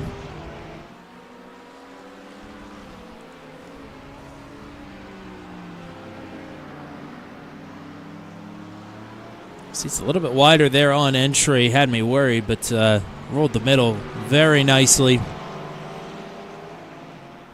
Yeah, Ravage is a difficult corner because you can kind of experiment with a few different lines through there, and any one of them can be feasible. You saw Dave go a little bit wider, and then it looked like he cut down to get a more straight shot off of the corner, where Derek just wrapped the red and yellow the whole way around.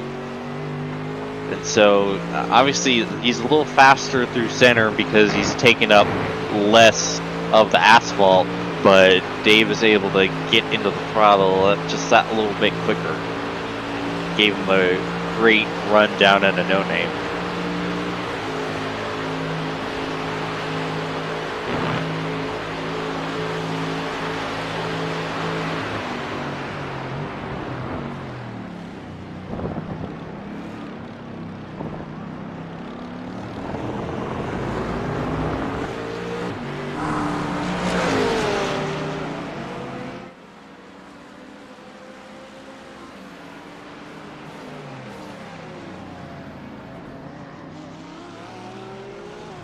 Tirums is not going to make this easy here on Seats. This is close quarters, headed back up the hill. Tirums in dirty air for Arush and Radion, but will be in the slipstream. Oh! Wow. That was almost death. Yeah, that was not a great trip through Radion for Seats. You saw that Mercedes buck. But I don't think Tirums is going to be... Nope, not going to be able to make the move. Man. Look at how dirty Lacombe is there. I know. So many drivers have been off in that right side gravel. Should just put a jump there, I think. Amen. Oh, Kevin Oh, Burrows. Burrows from 6th is still pointing the wrong direction and is going to fall maybe outside of the top 10 as Madacek, Saba, and Corey Rutherford are coming through. This is now your silver leader, Anthony Wayan, under fire from Alex Howland, but Howland will give way. Meanwhile, Hill was able to make up a bunch of positions through Yes, all he that was. calamity. Up into the top 5 once again. Back to the front. We'll take a look at that in just a second. Oh, So I think I had that backwards, and it was actually Howland that was getting passed by Anthony Wayan, so Wayan up to 6th. Howland and Burrows, the two that got tangled together there in the comb.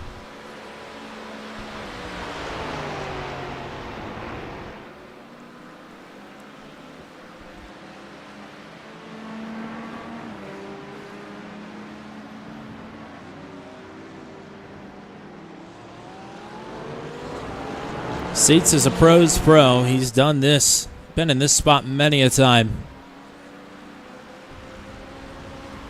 yeah, it just looks like that Mercedes has a little bit better acceleration. Like, he's able to just gap Tyrrell's a little bit, although that might have been Derek's best source we've seen.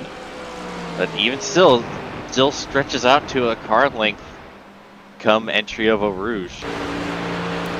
2 or 3 laps to go. Opportunities are winding down for Derek Tierms, and this is about as close as he's been headed down the Kimmel Straight. But not closing this gap. He's going to have to find it under braking. And he doesn't. Seats has got him covered. Hard to stay tidy there through the turns with all that gravel out on the circuit. But Seats does a good job, and Tierms going to have to lie in wait still for a mistake from the 2-time series champ.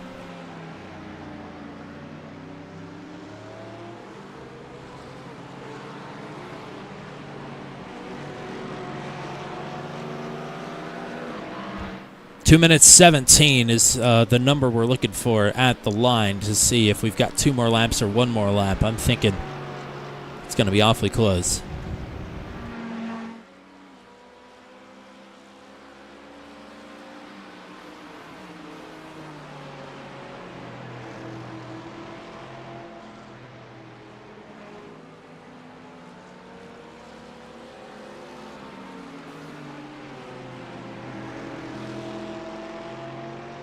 Yeah, it just feels like these cars are just almost too evenly matched.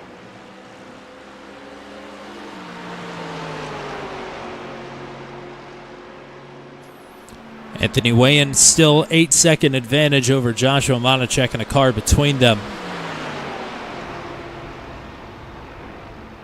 Wayan will have company, though, on the final lap with gold driver Alex Howland in their continued battle for 6th.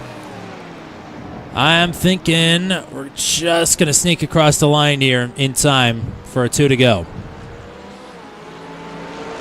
By a second. Here, Tyrrell's with a real good bus stop. Tierms, I'm sure, going to act like this is the final lap regardless. He is right in lockstep through the source with Dave Seats.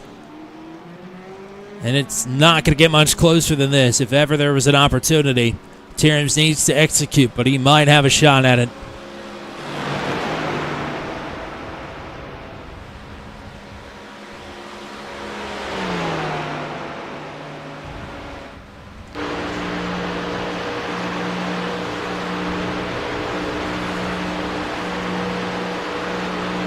Closing up, but not close enough to take advantage. Yeah. Oh! Tried to come back at him there on the left side. Yeah, there's just a little more horsepower in that Mercedes. Oh, Seats swinging out there. I wouldn't want to give any daylight here to Tierms.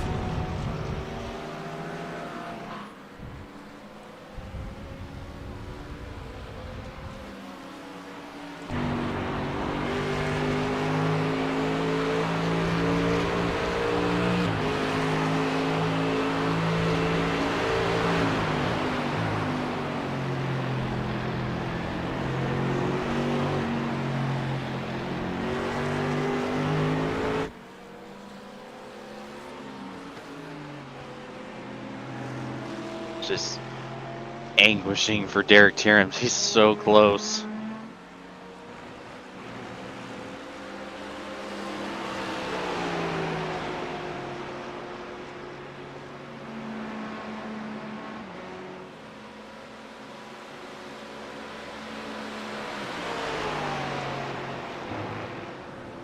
Tierens close it up towards the chicane.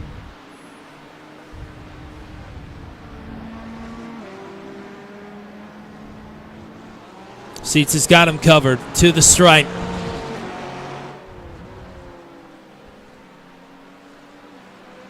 And that was the white flag or the checkered flag? I couldn't quite tell.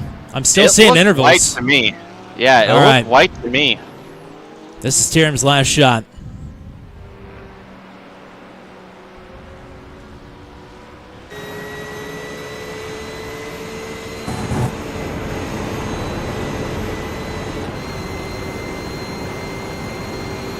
You're right. It just sounds like once it hits 6th gear, it is just too low to be able to close up. But he's been very good under braking here, and he's going to have to make it work this time.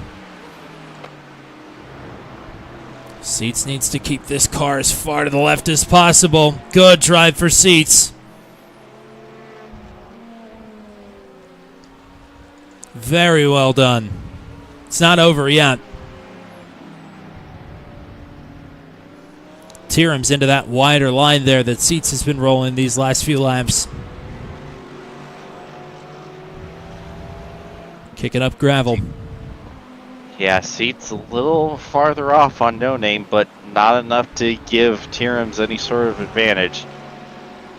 Hopefully not nearing the incident limit. Yeah, no kidding. These F1 tracks are not very kind on the track limits. Especially this one. Oh, Tierens closes right up. Seats' work is not over yet as he's off into the gravel again with the right rear. And again with the left sides. A little hitch there for Tierens. Seats needs all the separation he could get headed into the chicane. Slow car, it's Brian Deese. He'll stay to the left side here into Blanchimont.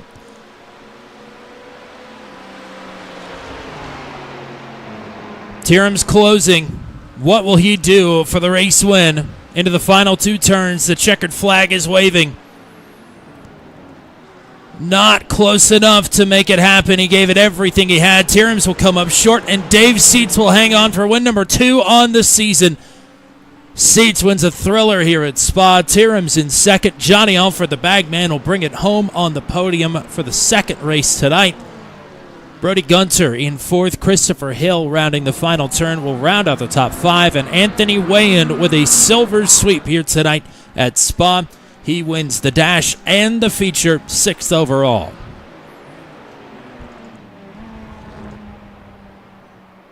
Oh, and Seats not going to celebrate.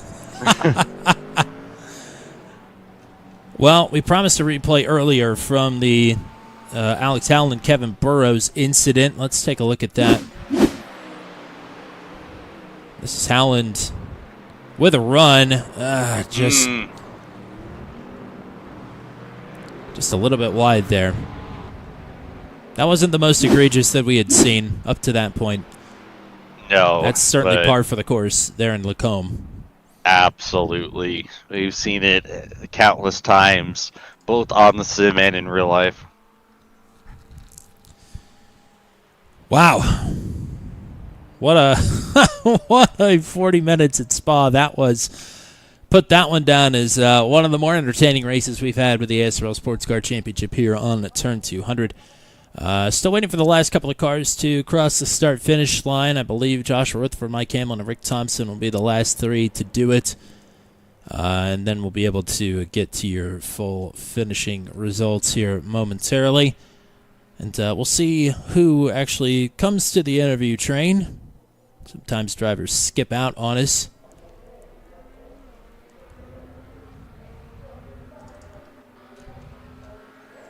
For some reason, there we go. It was not letting me actually show anybody that was still racing. Rick Thompson here, the last driver on the lead lap, will finish in the 16th position.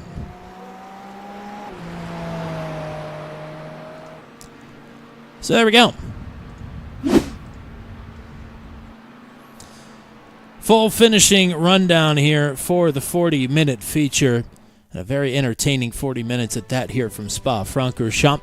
It is the win for Dave Seats. Congrats to him. Derek Tierums gave him everything that he could handle. Will come home in second after the win 2 weeks ago at Watkins Glen. Johnny Alford, double podiums here tonight. Great run for the bagman in third. It is Brody Gunter, Christopher Hill, the top five. Anthony Wayan, double wins here tonight. The silver sweep for Wayan in the sixth overall position. Seventh for Alex Allen. Joshua Matichek, runner-up in the silver. And eighth, Andre Saba, ninth. Third in the silver division. And this silver division point standings will be looking very interesting with double crashes from Brian Deese through the evening here. Nick Batista in 10th, Kevin Burrows in 11th, Rob Henry, Corey Rutherford, Joshua Rutherford, and Mike Hamlin, the top 15. 16th for Rick Thompson, last driver on the lead lap. Brian Deese got swallowed up there late by the leaders. Will finish one down in 17th. Ken Eastep in 18th. Damian Dania did have another crash there in the final couple of laps. I believe did not actually cross the start-finish line, so he will finish down in 19th. Jarrell Williams, a lap one retirement in the 20th position. So we'll go in search of some drivers. I'm not too sure. The only one we have isn't Joshua Matichek. I'm not seeing anybody else in this Discord. But hopefully they'll pile in here in just a second. But we'll get situated here, and we'll let James have a word now with your runner-up finisher in the silver division. Joshua Matichek, James in the booth. You got a copy? I am here. Well, that was a fantastic, consistent performance for you tonight. Back-to-back seconds. Gives you a good points night when a lot of guys around you had just not as good of a night as you. Take us through your thoughts trying to balance out, get a good run, and trying to make sure you maximize the points for the championship battle. Man, I'm just happy I made it through race one for once. I mean, it's been, like 3 or 4 races since I've made it through and placed well. I mean, it's, the past 2 weeks at least at Willow Springs and Watkins Glen, I know I had terrible race ones. Followed it up with race 2 wins, but I'm almost more happy for a back-to-back P2 than terrible in a win. So, I mean, it's good for the points. It sucks that, I was behind Waylon for both races. So, I mean, that doesn't help me on points on him, but points are points.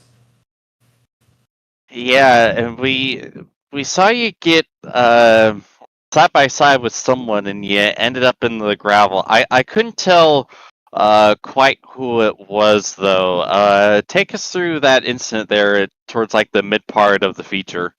Yeah, so I do believe that was Anthony Wayan, who I ended up side by side with, and that was through the final corner. Coming onto the back straight, the final straight, and from my perspective, I had gotten a little loose. I just gotten passed by a gold driver, and I was on the outside, and Wayan stuck it in, and I lifted to give him room, and he just kind of kept coming and shoved me all the way off onto the gravel. So a little upset about that one. I also watched him run down after the straight after Eau Rouge and door another guy and spin him. So I mean, it is what it is. I mean, it's hard racing, but I mean, I prefer a clean race. Well, that was a heck of a performance, all things considered. Any sponsors, plugs, and shout-outs you'd like to give? Huge thanks to my teammate, Damian Dania. Race 1 win, unfortunate incident in race 2. He's been coaching me all season. I've never raced the GT3s before until now, so I mean, he's done a fantastic job to be able to work me through and teach me to where I'm semi-competitive through the silver division and occasionally in the golds. But huge shout out to him. Shout out to my wife Bailey for all she does. She's standing over there in the kitchen making some chicken quesadillas for dinner, waving. So huge shout out to her.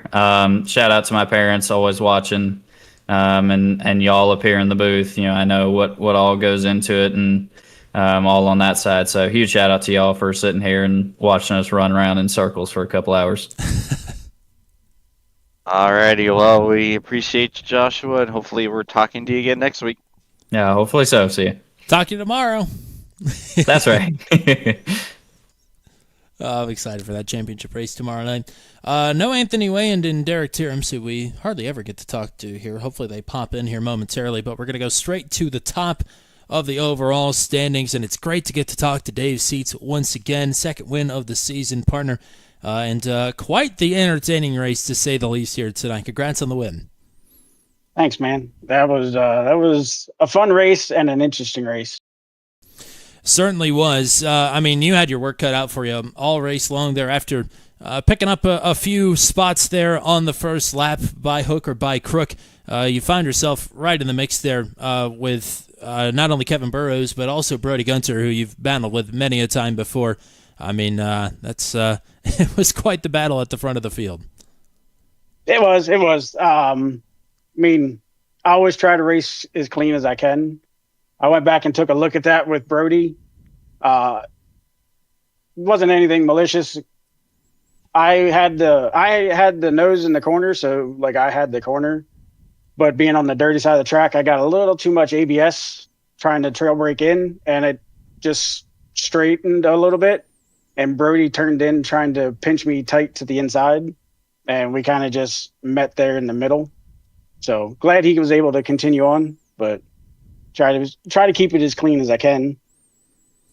Well, certainly should clear your conscience a little bit to know that we saw that almost rinse and repeat probably 3 or 4 more times in that exact same spot, exact same scenario. But regardless, the work was not done from there. Coming out of the pit stop, Derek Tierms made just boatloads of time on you, and you really had to work at it there for the final few laps. Oh, definitely. I need to install ball chiller on my rig. It was hot. But yeah, that Porca is so good on fuel. He jumped almost 3 seconds in the pit stop. And then the power of the Mercedes down the straightaway was able to hold him. But man, that thing was good in the corners.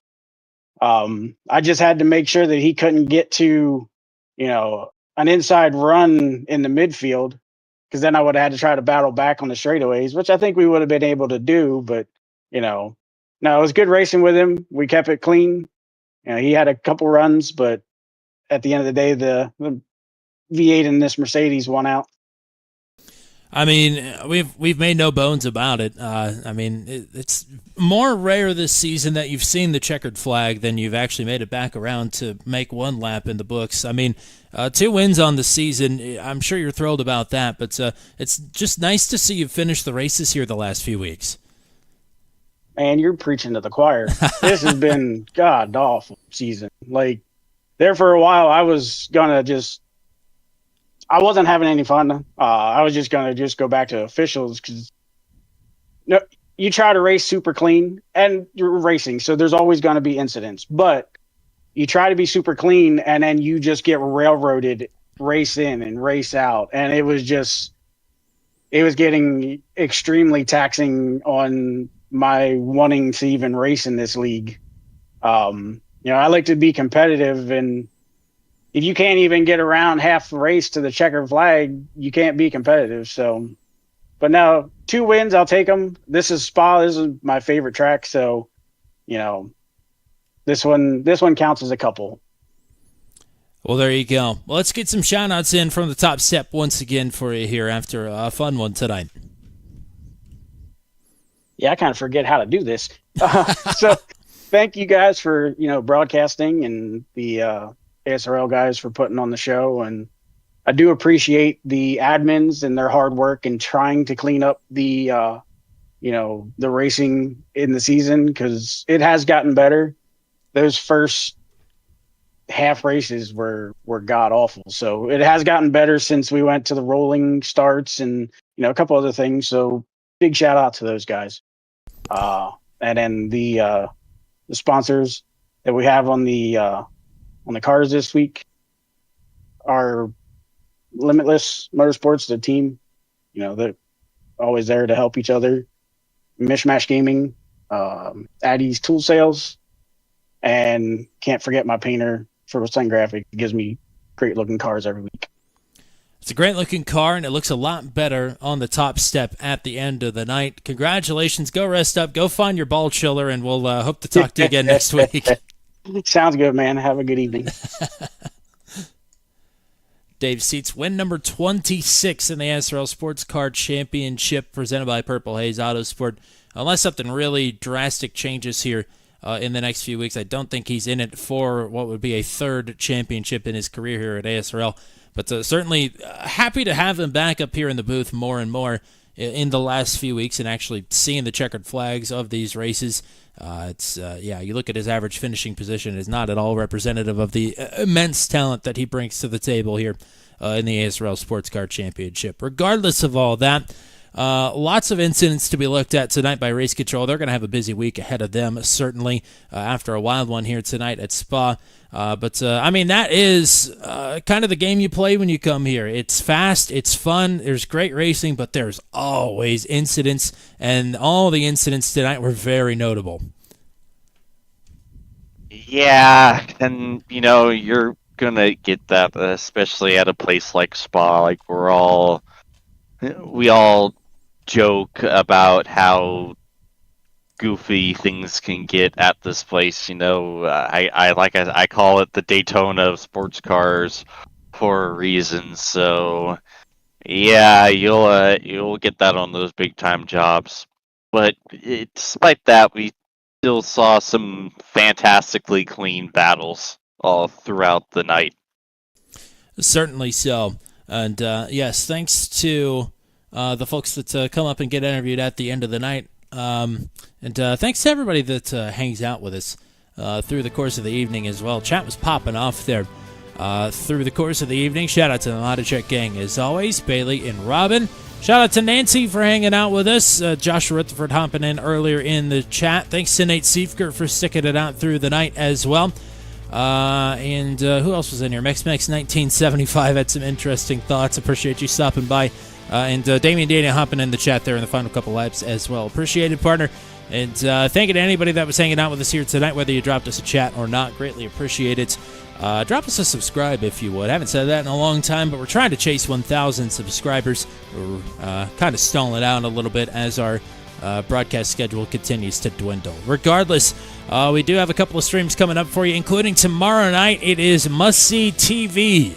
For the next 3 streams, I would argue, it is the championship race for the Max V CNC Home Designs Truck Series tomorrow night, 9:30 p.m. Eastern Time. 2 drivers in it to win it at Auto Club. One of the favorites of Turn 200, truly and honestly. Catch us tomorrow night for some truck racing championship action. Monday night, it is the Ghost Squadra Formula Super Series from Jerez. Great circuit there in Spain. Catch us at 8:45 p.m. Eastern Time for that one. And then catch us again next Wednesday night. The ASRL Sports Car Championship presented by Purple Haze Autosport at the Atlanta Motor Speedway 2008 scan of the infield road course. Good God almighty. You thought we had carnage here tonight? Buckle in. It's going to be a wild one next Wednesday night. We'll hope to see you back here at 8:15 p.m. Eastern Time for that one. Thank you to everybody that helps pay the bills here at the ASRL. Thank you to Purple Haze Autosport. Thank you to Team Watson Racing Setups. And thank you to Eminent Signs and Graphics. Thank you to the admin team here at the American Sim Racing League. Thank you to all the drivers. Thank you to all the viewers. Thank you to all the chatters. And thank you to Mr. James Watson as well. That's all we got for you here tonight. And until we meet again from Spa-Francorchamps, I'm Tommy Cook saying so long and congratulations to all your winners here tonight. Damien Dania and Dave Seats in the gold division. And a sweep for Anthony Wynn here at Spa. Have a good night, everybody.